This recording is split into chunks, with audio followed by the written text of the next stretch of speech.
Welcome to Aadya TV. Telangana Vikasa Samithi ఆధ్వర్యంలో ఈరోజు జయశంకర్ పురస్కార సభను ఇక్కడ నిర్వహించడం అనేది జరుగుతుంది.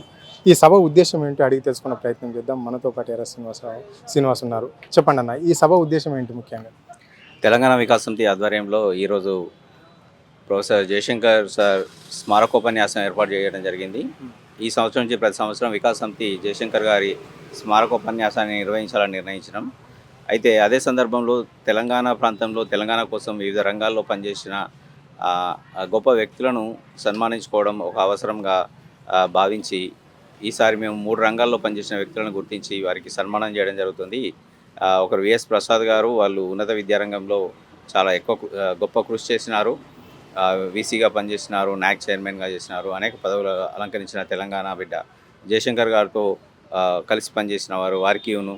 తర్వాత తెలంగాణ ప్రాంతంలో రచనా రంగంలో అత్యంత పేరు సంపాదించిన అంపశయ్య నవీన్ వారికి ఇవ్వడం జరుగుతుంది. అలాగే తెలంగాణ నీటిపారుదల రంగంలో నిరంతరం కృషి చేస్తున్న ఇంజనీర్ శ్రీధర్ దేశపాండే గారికి కూడా ఇవ్వడం జరుగుతుంది.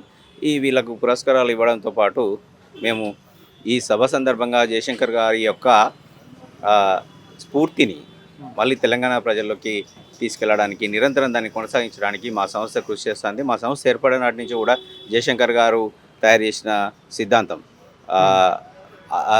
అన్ని వర్గాలను కలుపుకొని ఐక్యంగా ఉద్యమాన్ని ఎట్లయితే నిర్మించినారో, ఆర్ఎస్ఎస్ నుంచి ఆర్ఎస్సీ వరకు అన్ని వర్గాల వాళ్ళు కలిసి ఉద్యమంలో ఎట్లా పనిచేసినారో అదే పద్ధతిలో ఇవాళ తెలంగాణను కూడా అభివృద్ధి చేసుకోవడానికి అందరూ కలిసి రావాలనే ఒక ప్రాథమిక సూత్రాన్ని మేము పెట్టుకొని పనిచేయడం జరుగుతుంది.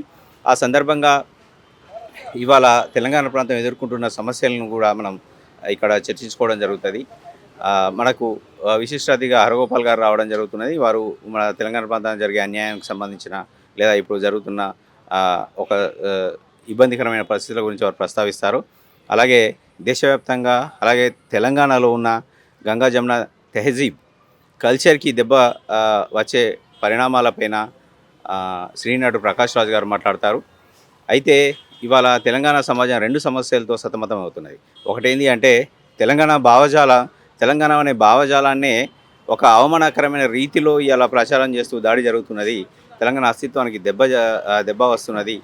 కాబట్టి దీన్ని నిలబెట్టుకోవాల్సిన బాధ్యత మనపై ఉన్నది. నిరంతరం కృషి చేయాల్సిన బాధ్యత తెలంగాణ ప్రజలది, ప్రతి పౌరుంది. ఈ విషయాన్ని మేము ముందుకు తీసుకుపోదలిచినాం. రెండవ అంశం ఏంటి అంటే మనపైన సాంస్కృతిక దాడి జరుగుతుంది. సాంస్కృతిక దాడి, రాజకీయ దాడి జరుగుతుంది. తెలంగాణ రాజకీయ అస్తిత్వం అనేది చాలా ముఖ్యం. ఎందుకంటే తెలంగాణ రాష్ట్రం సంపాదించుకోవడానికి కారణం మనదైన ఒక రాజకీయ అస్తిత్వం. అన్ని రాజకీయ పార్టీల్లో తెలంగాణ వాళ్ళు ఐక్యంగా ఒక తాటి మీదకి రావడం వల్లనే తెలంగాణ సాధ్యమైంది. రేపు తెలంగాణ కూడా దేశంలో అగ్రస్థానంలో నిలబడాలంటే ఐక్యత, ఆ సమిష్టి కృషి అవసరం ఉంటుంది. దీన్ని మేము నిరంతరం ప్రచారం చేయదలుచుకున్నాం. నిరంతరం ఈ వైపున కృషి చేయదలుచుకున్నాం. దానికోసం గత 10 సంవత్సరాలుగా పనిచేస్తున్నాం. మేము ప్రభుత్వాలతోని చర్చిస్తున్నాం, ప్రజలతో చర్చిస్తున్నాం. అనేక సందర్భాల్లో 2 ప్రభుత్వాలకు సూచనలు చేయడం జరిగింది. గత ప్రభుత్వానికి అనేక సూచనలు చేసినాము. ఈ ప్రభుత్వానికి కూడా బడ్జెట్ పెట్టిన తర్వాత ఏప్రిల్లో జిఎస్టీ పెరుగుదల 0% ఉండడాన్ని కూడా సూచిస్తూ మేము రౌండ్ టేబుల్ సమావేశాన్ని నిర్వహించడం జరిగింది. ఆ రౌండ్ టేబుల్ సమావేశంలో ప్రభుత్వానికి అనేక సూచనలు చేసినాం. ఆల్ పార్టీస్ ప్రతినిధులను పిలిపించి, అందులో Congress, communist party, BJP, BRS party నుంచి కూడా ఎక్స్పర్ట్స్ని పిలిపించి మాట్లాడించడం జరిగింది. ఇట్లా మేము ఒక నిర్మాణాత్మకమైన కృషి చేసుకుంటూ వెళ్తున్నాము. అదే సందర్భం మొన్న తెలంగాణ అస్తిత్వానికి దెబ్బ వచ్చినప్పుడు దానిపైన కూడా రౌండ్ టేబుల్ పెట్టి తెలంగాణలో ఉన్న అన్ని ప్రాంతాల వాళ్ళని, అన్ని రంగాల వాళ్ళని ఇన్వాల్వ్ చేయడం జరిగింది. ఇది భవిష్యత్తులో జరుగుతుంది. మేము ఒకరి పక్షాన్ని మాత్రం ఉండము. తెలంగాణ ప్రజల పక్షాన్నే పనిచేస్తాము. మేము సంస్థ పెట్టినాడు అదే అడిగారు, మీరు ఎవరి పక్షం అంటే మేము ప్రతిపక్షం కాదు, ప్రభుత్వ పక్షం కాదు, ప్రజల పక్షం అని చెప్పడం జరిగింది. అదే థియరీని, అదే స్టాండ్ని మేము కొనసాగిస్తాం. ఇవాళ ఆ లైన్లో భాగంగా ఈ సమావేశం జరుగుతుంది. జయశంకర్ సార్ జయంతిని పురస్కరించుకొని జరుగుతున్న ఈ సమావేశంలో మళ్ళీ ఉద్యమకాలం నాటి స్ఫూర్తిని నింపుకొని వెళ్ళి ఈ తెలంగాణ సమాజానికి ఆ స్ఫూర్తిని మళ్ళీ మరొకసారి గుర్తు చేయడానికి చేసే ప్రయత్నం చేస్తున్నాం. అంటే ఇక్కడ రాజ్యాంగబద్ధమైన సీటులో కూర్చొని ఇక్కడ కొంతమంది అవాక్చవాకులు వేలుస్తున్నారు, జర్నలిస్టుల పైన కూడా పేలుస్తున్నారు. అలాంటి పైన ఎందుకు పట్టించుకోవడం లేదు? ఇక్కడ మేధావులు, విద్యావంతులు, పౌర సంఘాల నాయకులు ఎందుకు పట్టించుకోవడం లేదు? ఎందుకు మాట్లాడడం లేదు ఇక్కడ ఈ రాష్ట్రంలో?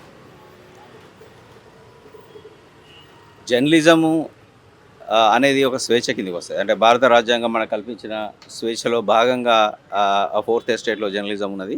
జర్నలిజంలో జర్నలిజాన్ని కానీ జర్నలిస్టులను కానీ అవమానించడం అంటే మనకున్న స్వేచ్ఛ హక్కును దెబ్బతీయడమే.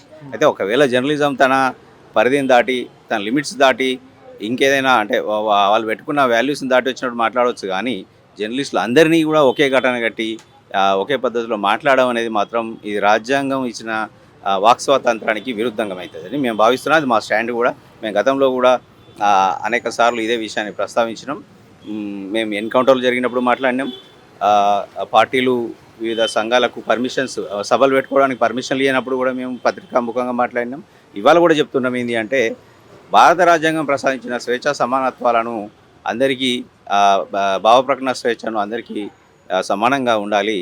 ఒక పార్టీ మీడియాకు ఫ్రీడమ్ ఇచ్చి ఇంకొక గ్రూప్ మీడియాకి సంఖ్యలు వేయడం అనేది సరైనది కాదు. అందరినీ ఒక రకంగా చూడాలని మేము కోరుతున్నాం. ఇక్కడ రాష్ట్ర ముఖ్యమంత్రి కూడా జర్నలిస్టులు చదువు రానోళ్ళే నా ముందట కాలు మీద కాలేసుకొని కూర్చోవడం ఏంటి, చంప చల్లు అనిపిస్తా అని చెప్పేసి కూడా మాట్లాడడం అనేది ఈ వాక్యాలను చూసినాం. మళ్ళీ నిండు అసెంబ్లీలో కూడా గుడ్డలు ఇడ్చి కొడతా అని చెప్పేసి కూడా ఇలాంటి వ్యాఖ్యలు చేసినా కానీ ఎందుకు మరి ప్రజా సంఘాల నాయకులు ఎందుకు మాట్లాడలేకపోతున్నారు? ఎందుకు ఈ మేధావులు ఈ తెలంగాణలో ఎందుకు నోరు మెలపలేకపోతున్నారు? ఇంత దాడి జరుగుతున్నా కానీ ప్రజాస్వామ్యంలో. అయితే నేను ఏమంటున్నా అంటే మేధావులుగా స్పందించాల్సిన అవసరం మీరు అడుగుతున్నారు, కానీ జర్నలిస్ట్ సంఘాలు కూడా దీని మీద సీరియస్గా రియాక్ట్ కావాలి. వారి వెనుక మేము ఉంటాం. ఎందుకంటే బాధితులను ఎవరినైతే వాళ్ళు వాళ్ళను దూషించినప్పుడు బాధిత జర్నలిస్టులు ముందుగా రియాక్ట్ కావాల్సి ఉంటుంది. వాళ్ళు జర్నలిస్ట్ సంఘాలు ఒక ముందు నడవాలి. ఎందుకంటే తెలంగాణ ఉద్యమంలో ఉద్యమకారులతో సమానంగా జర్నలిస్టులు కొట్లాడిన రోజులున్నాయి. ఇవాళ వాళ్ళు కూడా వాళ్ళకు ఆత్మగౌరవానికి భంగం కలిగినప్పుడు వాళ్ళు కొట్లాడితే మేము వాళ్ళ వెంట ఉంటాం.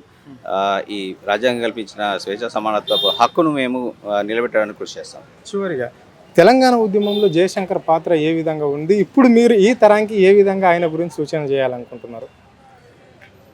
తెలంగాణ ఉద్యమంలో జయశంకర్ పాత్ర చెప్పాలి అంటే మొత్తం 50 సంవత్సరాల తెలంగాణ చరిత్రను చెప్పాల్సి వస్తుంది. బ్రీఫ్గా చెప్పాలంటే ఆయన 52లో విద్యార్థి దశ నుంచి మొదలై చనిపోయే వరకు నిరంతరం తెలంగాణ రాష్ట్ర సాధన ఉద్యమంలో భావజాల ప్రచారంలో నిరంతరం పనిచేసినారు.